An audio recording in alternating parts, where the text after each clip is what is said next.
थिस्सलुनीकियों के नाम पौलुस प्रेरित की पहली पत्री 5वां अध्याय। पर हे भाइयों, इसका प्रयोजन नहीं कि समयों और कालों के विषय में तुम्हारे पास कुछ लिखा जाए, क्योंकि तुम आप ठीक जानते हो कि जैसा रात को चोर आता है वैसा ही प्रभु का दिन आने वाला है। जब लोग कहते होंगे कि कुशल है और कुछ भय नहीं, तो उन पर एकाएक विनाश आ पड़ेगा, जिस प्रकार गर्भवती पर पीड़ा, और वे किसी रीति से न बचेंगे। पर हे भाइयों, तुम तो अंधकार में नहीं हो कि वह दिन तुम पर चोर की नाई आ पड़े, क्योंकि तुम सब ज्योति की संतान और दिन की संतान हो। हम न रात के हैं न अंधकार के हैं, इसलिए हम औरों की नाई सोते न रहें, पर जागते और सावधान रहें। क्योंकि जो सोते हैं वे रात ही को सोते हैं, और जो मतवाले होते हैं वे रात ही को मतवाले होते हैं।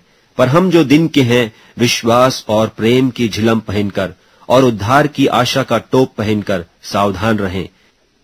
क्योंकि परमेश्वर ने हमें क्रोध के लिए नहीं, परंतु इसलिए ठहराया कि हम अपने प्रभु यीशु मसीह के द्वारा उद्धार प्राप्त करें। वह हमारे लिए इस कारण मरा कि हम चाहे जागते हों चाहे सोते हों, सब मिलकर उसी के साथ जिएं। इस कारण एक दूसरे को शांति दो और एक दूसरे की उन्नति के कारण बनो, निदान तुम ऐसा करते भी हो। और हे भाइयों, हम तुमसे विनती करते हैं कि जो तुम में परिश्रम करते हैं और प्रभु में तुम्हारे अगुए हैं और तुम्हें शिक्षा देते हैं, उन्हें मानो और उनके काम के कारण प्रेम के साथ उनको बहुत ही आदर के योग्य समझो। आपस में मेल मिलाप से रहो।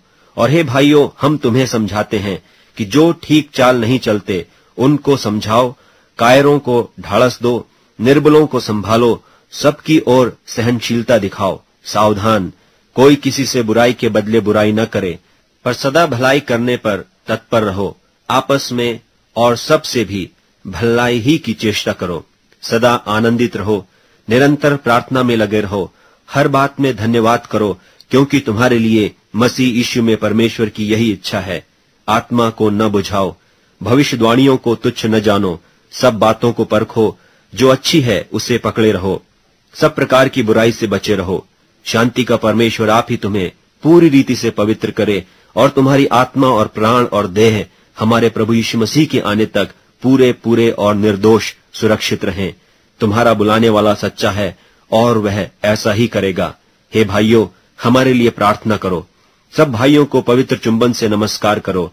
मैं तुम्हें प्रभु की शपथ देता हूं कि यह पत्री सब भाइयों को पढ़कर सुनाई जाए। हमारे प्रभु यीशु मसीह का अनुग्रह तुम पर होता रहे।